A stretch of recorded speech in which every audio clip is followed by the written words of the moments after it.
In the last episode, I talked a lot about creating your own world, right? And how some of our greatest enemies can show us the best parts of ourselves. And I realized it might be helpful to give a couple specific tips for how do you actually do that? How do you make your own world, make your own dreams, make good when there's a lot of evil going around you?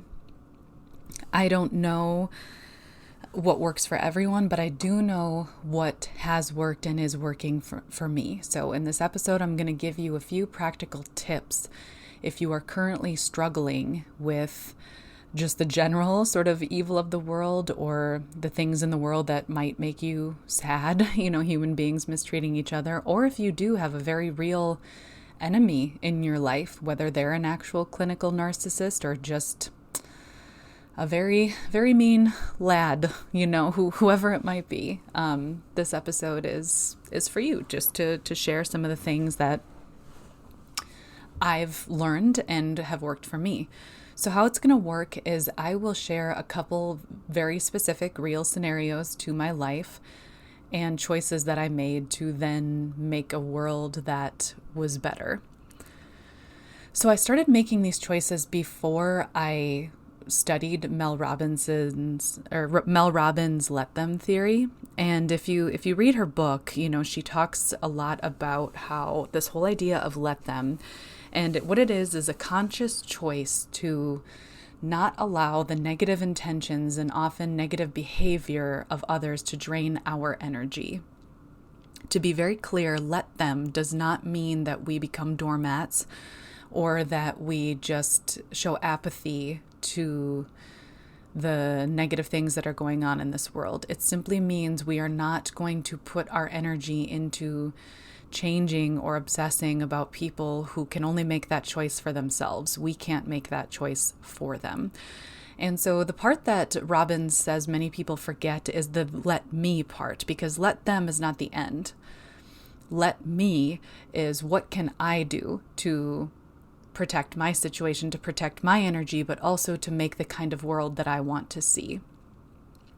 So specific scenario number one, how did one of my greatest enemies, right, like my husband's ex-wife, this very clinical narcissist, how did I specifically stop allowing her evil intentions and her evil behavior to, like how did I stop that from ruining my life? And the number one thing is awareness. That's something that I also learned from Jay Shetty and Ed Milet, is that one of the best ways to change a habit is to become aware of it. So much of what we do is unconscious, right? Meaning like our brain is wired to work in patterns, and that can be a very beautiful, powerful thing, right? Like think about if you're somebody who works out, or if you're somebody who is a creator, or maybe you're really, really good at your job and you love it, or you're a very good parent. Our brain created pathways so that these things that we do, the parenting, the business behavior, the working out, it becomes a habit, right? We can do it without thinking, and we can even get better at it, right? Just like the more you work out, the stronger you get, the more endurance you have. That's just how our minds and bodies work. And it's a beautiful thing. However, although our body and brains have the best intentions, sometimes it works against us, right? And that's where some of those negative habits come from. And in the case of my husband's ex-wife, I started to notice that I developed these bad habits of obsessing over what crazy, I'm just going to say it, crazy or evil thing she was going to do next. And I also was obsessing about just the crazy things that she had done. And so to give you a specific scenario, before I do, I first needed to become aware that I was obsessing about it. Because if you don't know that you're obsessing, you can't stop it. So the way that I kind of tuned in to realizing that I was doing this was noticing how much I actually just was talking about her, often with my husband, right? Because much of this trauma happened with both of us. And, we would be out on walks trying to enjoy the peace of the day, or sitting in our living room over coffee. And I started to notice just how often we would talk about her and how I would feel when we did. Sometimes I was full on triggered and I could feel my fight or flight response going. And I noticed my limbs would kind of start to shake, like I would lose control of my arms and legs. And that was a sign that I was getting triggered. I would feel sick in my stomach and sometimes actually have to go to the bathroom because I was so sickened by it, but also, again, trauma. Or I would just get mad. And you know how anger feels in your body, right? Like your veins just kind of get set on fire a little bit. Like it's literally just that like light adrenaline rushing through you. And none of it felt good. So I started to notice how icky I would feel when I was talking about her. And I started to notice that no matter how much we talked about her, it didn't change the circumstances, right? Because we're not her. We can't make choices for her. We can only make our own choices. And every time we would talk about her, it's like we were inviting her into the room with us, right? We were giving her that power. By talking about her, we're bringing her and her energy into the room and making her the focus of our conversations. So we're giving her that power by giving her our energy when she wasn't even here. And I didn't like that, and that was the biggest motivation to start to change, because nobody wants to give their enemy that kind of power, right? The last thing that you want to do is give the person who's hurt you the most control over you when they're not even there. But I would argue that's the greatest control that abusers and narcissists have, is that they get in your head, right? They influence your habits, they influence your feelings, your body, everything, so that when they're not even there, you're thinking about them. You are anticipating what they will do next. You're ruminating on it, and before you know it, it affects the way that you're living. Because I would often become edgy, quick to anger, or be irritable by any little thing when I was thinking and talking about her. So awareness. So a good way to develop that awareness is just to actually pay attention to what you're talking about and how it makes you feel. So if you're discussing a certain topic, notice how you feel when you're discussing it and ask yourself, is this a feeling that I need? Because there are some times where we do need to feel angry, or we do need fight or flight, but oftentimes we don't need it, and it's just our body remembering. Every time I would talk about her, I did not need to feel that fight or flight response again. She wasn't there. I wasn't in danger, but I was convincing my body that she was, and all the more just creating that pathway in such a strong way. So to give you an example of a conversation, so I can give you a practical tool of how to actually stop it, is number one, have that awareness, right? Pay attention to what you talk about and how it makes your body feel. And then ask yourself, do I need this feeling? Do I need this topic? Is this good for me right now? And if you decide that it's not, that's probably good motivation to change. So an example of like a topic, all right? The night that she attacked my husband, when the police arrived, she actually walked up on the police, right? And when they said, the police said, what are you doing here? She walked up. And when I say walked up, I mean like somebody who's about to like get in your face. And she did. Like she got in the police officer's face and said, we are co-parenting. Now, what human being walks up on a cop and says that they are at their ex's house hitting and kicking him and screaming and trying to break into his house because that's how they co-parent? That's batshit, right? And it's the kind of conversation that you could just spin on. We've all been there, right? When somebody does something bizarre and crazy, you just want to talk about it. And here we go to the connection to our country right now. Look who's all over the media with their wild statements and their wild plans. Look whose plans are being shared right now. Even the opposing side, who opposed the leader of our country, is sharing his shit and talking about it. That's exactly what he wants. And I would argue that you're giving him power by sharing his shit and spreading it. That's bringing that energy into every room. I would argue that in the same way that my husband and I would ruminate on the crazy ass shit that his ex did, is what people are doing now with our president. They're talking about it. He's in their heads. He's in their living rooms. He's probably in your bathroom when you're scrolling on your toilet, man. Do you want the president in your bathroom? I don't. I do not want him in my bathroom. And so having that awareness, right? And realizing, like, I was literally in the midst of a conversation about the cops, and can you believe she did that? And it's like, then I found myself just then wanting to jump to the next story of the crazy things she's done. Because believe me, there's a long list, But it didn't help. All it did was get me to think about her. All it did was drive me crazy about how fucking rude she is. The nerve she has, the privilege that she has. Who walks up on the cops, right? A privileged person.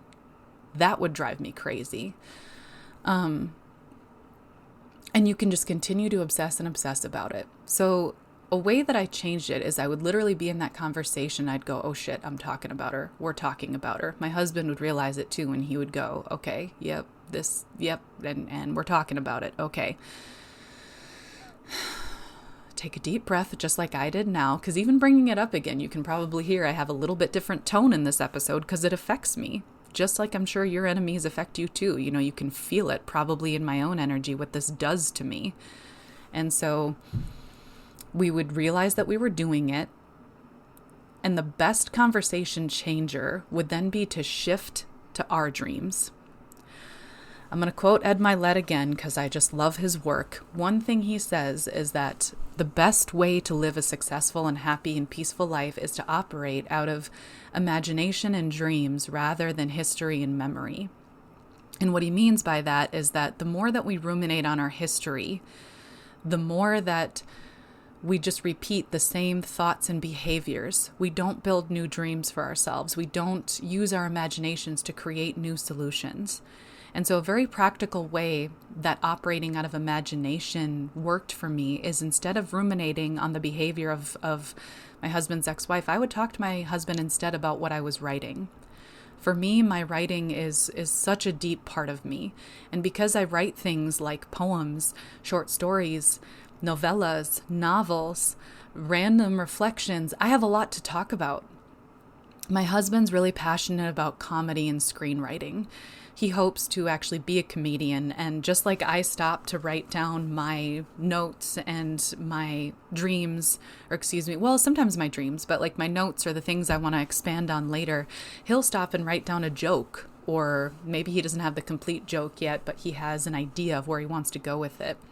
So we will shift the conversation from the behavior of his ex to our dreams. I'll literally be like, oh yeah, so I read this thing the other day and I kind of want to write a poem in this style, and I'll talk about it. And he'll be like, oh yeah, I got this joke. And I literally based it on the blah, blah, blah that the kid did yesterday, whatever it is. That is the best segue, because your dreams and your imagination also are in your body. And what I mean is, when I'm triggered because of trauma, my body starts to shake. I start to feel sick in my stomach. When I talk about my dreams, I get energy in my chest, kind of like an excitement in my chest, and I can feel it right where my heart is. And I want to take deeper breaths, and I want to talk more, and I want to just build on it. So one practical step I did was to stop letting my enemy control who I was, is to focus on me. What are my dreams? What are my imagination? Where do I want to go? And all of that is in my control. Another beautiful thing about your dreams is that you don't have to have achieved them to feel inspired by them, right? Our dreams are something that we live every day. Your dreams are something that you're constantly building on, and you're making it. And so when it comes to the world we make, to talk both about like the narcissist that's been in my life, but also the one that's leading our country, stop talking about him and what he's doing. Instead, talk about how you would run this country. And don't just say, well, if I would do it, I would do this. No, talk about what you're doing in your community, what you're doing in your family, because every single interaction that you have matters. It's what makes up this world. So if you're finding that you're obsessing over what the president's doing or what your enemy's doing, just notice that you're doing that. Ask yourself to stop, and then instead focus on, well, what's happening in my community? What can I do? I think a lot of times, like, as long as we're talking about politics, people forget about local politics. They don't realize how much power local government actually has too. So in particular with politics, if that's your area, pay attention to your local politicians. I recently got to know one of the House representatives for the district in my state, and they're a wonderful, wonderful rep. And I asked them, how did you get involved? And they were a former police officer, but they also had some experience with being in marginalized communities. And they said, I come from a world of privilege, but also a world of discrimination. And I wanted to give what I know and give the gifts of my privilege, but also the knowledge that I have from being discriminated against to serve my community. And, my name kind of started coming up among the folks who wanted me to run. And I just looked into it and kind of learned as I went. And so there's lots of ways to get involved with local politics too. It's likely that your local party has like a Facebook page or some other social media page, or you could find out from your local government. I mean, there's lots of important change that can be made locally. I'm grateful to live in Minnesota where my kids get to eat free school lunch. That was huge to have school lunch and breakfast covered. I used to be a single parent and struggle to afford things, but a statewide decision was made. So what I want to say is, like, whether it's politics or not, there's lots of change that you can make in your community, and focus on your dreams for your community. Maybe it's as simple as like, hey, I want to plant a vegetable garden in my backyard. Or if you don't have a yard, and you want to plant something, find your local community garden or whatever it might be. By the way, growing food has a lot of benefits, both for just feeding the people of the earth, but also for the earth itself. So I've covered awareness, and I've covered just shift your conversation. Talk about your dreams. Get in touch with your imagination. It is so powerful. As I shared in the last episode in terms of my imagination, I have written some specific poems. Sometimes you need to channel that energy. If you are really dealing with a powerful enemy, or you have some really strong feelings about something bad that's going on in the world, channel that into art. Write a poem. Take up painting. I started painting for the first time. I'm not a painter by any means, but I took one of those paint and sip classes and learned some of the basics, and then bought some, cheap paints to work on it at home. Even if you're not an artist, art is a good way to kind of work out your feelings. Or go work out, if you're needing to shift, go exercise, think about your dreams. A lot can happen when you're on the treadmill, or if you're, in my case, walking. Think about what you want to do next. Think about your dreams and believe in them. Believe that your ideas matter, and that you do have the power to make what goes on in your head happen in the outside world. So for me in my writing, sometimes I would be channeling things, and sometimes I would be creating things, I would write stories about overcoming trauma. I would write stories about beautiful angelic beings, right, that were planting healing into the earth. And for me, that was healing. One of my favorite quotes comes from one of my favorite authors, Madeline Miller. She wrote a book called Circe. Beautiful, beautiful book. And if you're looking for a modern read on Greek mythology that's not sexist, that's a fantastic one. She takes Circe, the witch goddess, who Odysseus encounters on one of his travels, and she wrote the whole story about Circe. Beautiful, beautiful story. And one of the quotes, Circe says, "I can't stand this world a moment longer." And get this Trigon, this god of the sea, tells her, just picture this really wise, sea lurking god. He says to her, "Then my child, make another." And that really stood out to me. There's a lot of things I can't stand about this world. And let me tell you, there's a lot of things that enter our lives that we don't ask for. I did not ask to have this abusive narcissist in my life hurting me and the people I love. I didn't ask for it. I didn't ask for the current president that we have. I didn't ask for the corruption that exists in this country. But whether or not I asked for it, it's been handed to me. So what am I going to make of it? And I do have the power to make something of it. In the case of my narcissist, I wrote stories about, I made it magical. I wrote stories about monsters and angels and overcoming narcissistic monsters. Instead of letting these sort of seeds of death that she tried to plant in my family win, I took those seeds and I planted them into a story about life and hope and overcoming it. And the beauty of writing those stories is that on the other side of them, the monster in my life started to not bother me so much anymore. So another good way to overcome your enemy is to make your own world. If you're not a writer, pour your passion into what you're passionate about. Focus on what you are doing. And I promise that makes them seem so much less powerful, and that kind of thing spreads. You know, despite the very loud voice we have in our nation, I still have access to loud voices too. Voices like Ed Milet, Jay Shetty, Mel Robbins. Loud voices, but passionate voices. Voices that are trying to create a world where everybody sees that they matter, where everybody feels connected to themselves. Those voices still exist too, and all those people are still creating their motivational, equalizing content in the midst of this evil. And I don't want you to think for a second that what you do does not matter. I promise you it does. You know, I used to tell my students that, and that can work for better or worse. Like, think about the one kid in the room who's determined to just make a fuckery out of the classroom. One kid enters with a vat of slime and shows one other kid. Guess what's going to happen to the rest of that middle school classroom? Slime.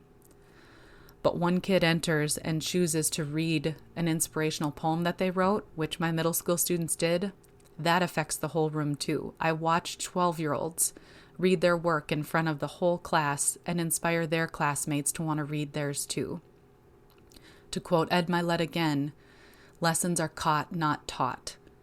And just by living out of your imagination, by living what you are passionate about, you are spreading that energy into the world. And I firmly believe that one voice doesn't end or rule all. All of our voices matter. So to recap some of the steps that you can take to kind of separate yourself from that negative energy are to just have an awareness of it again. Pay attention to something that you're ruminating on and stop yourself from talking about it, and immediately shift the conversation to your imagination, to what your dreams are. And you will find that over time, your habit starts to change and you start to become someone who talks about your dreams rather than the nightmare that somebody tried to dump on you. And I actually recommend that for anybody who's ever escaped an abusive relationship or escaped a narcissist, is like, if you are physically safe from them, they're out of your life, try what I just suggested, where when you find yourself thinking or talking about them, shift instead to your own dreams, to your own imagination. And if you don't know what that is, I recommend grabbing a journal or a piece of paper and just asking yourself, what matters to me? And it'll start to come out on the paper. I promise you that it will. Your inner voice is there waiting to tell you what your dreams are and what you're capable of. And the more you listen, the better you are at listening to it. And that also helps drown out some of the narcissism. So have that awareness, right? And then put your time and energy into what you love and believe that you do have a powerful impact on your community. Get involved in places where folks are creating things that you believe in, where folks have your shared values. Work with them, work alongside them, have those communities too, because your community and the work that you're creating is another beautiful way to separate yourself from the evil world, that your abuser or that a narcissist was trying to pull you into. And so it's awareness, it's intention about where you put your energy. It's asking yourself questions about what matters to you. And then maybe a third and final thing that I would add, or a fourth and final thing, I'm not great with numbers, sometimes I lose count, is I learned this also from Ed Milet, is to create a new emotional home for yourself. And the way that you do that, if you're experiencing an emotion that you want to feel, Let's say you're just feeling really in love with your new partner, or you're experiencing a moment of love with your child, where you're both just happy. You're sharing a walk together. You're sharing a beautiful moment where you watch your kids make something. I don't know, make something out of Play-Doh, or you watch your kid pet a dog or something, and it's just a sweet moment. Or you're on the beach digging your toes in the sand.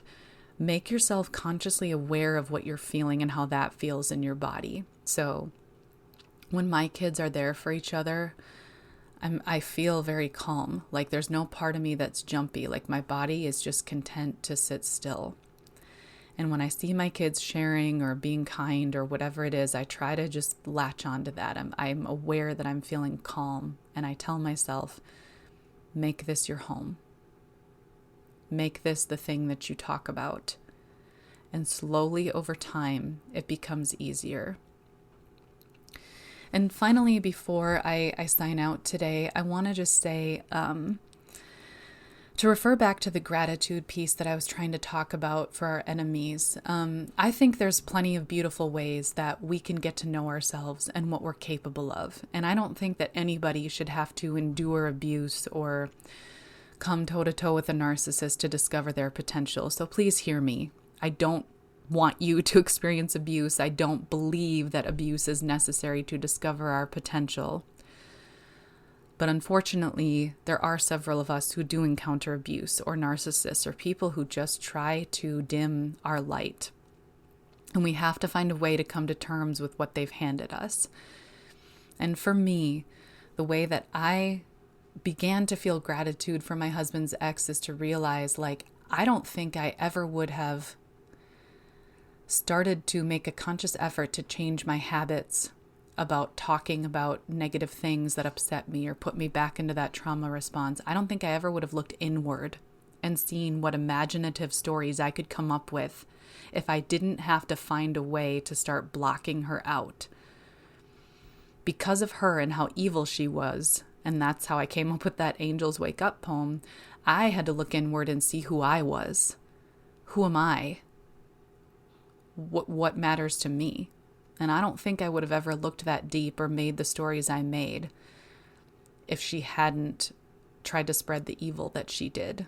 Sometimes when there's a lot of villains out there, it wakes up the heroes, It's like, hey, we got to do something about this, right? Think about all your favorite hero stories. Many heroes are often born or bitten by the spider around the same time that the villain is concocting their evil formula and taking over the world or whatever it is, right? So again, I would love to live in a world where, we don't have those villains anymore, and where people just discover their true potential by encouraging each other, right? And working together. That's what I think we should all have. But because we do still have very real enemies in this world, we've got to find a way to come to terms with what they've done so that we don't just feel bitter the rest of our lives.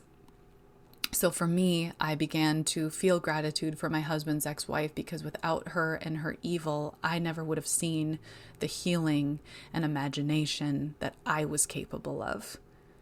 I maybe wouldn't have been pulled so strongly. What she values is material things and putting herself above others and lying to get what you want. Maybe if I hadn't seen how evil that was and how much it hurt my family, I wouldn't have been as motivated to see my values of connection, equality, and planting, like I said, healing where there are evil roots. I might not have come to terms with the type of world that I wanted to make if she hadn't tried to destroy mine. So remember that you have a powerful inner voice. You have powerful values. And again, to quote Madeline Miller, if you can't stand the world you're living in a moment longer, make a new one.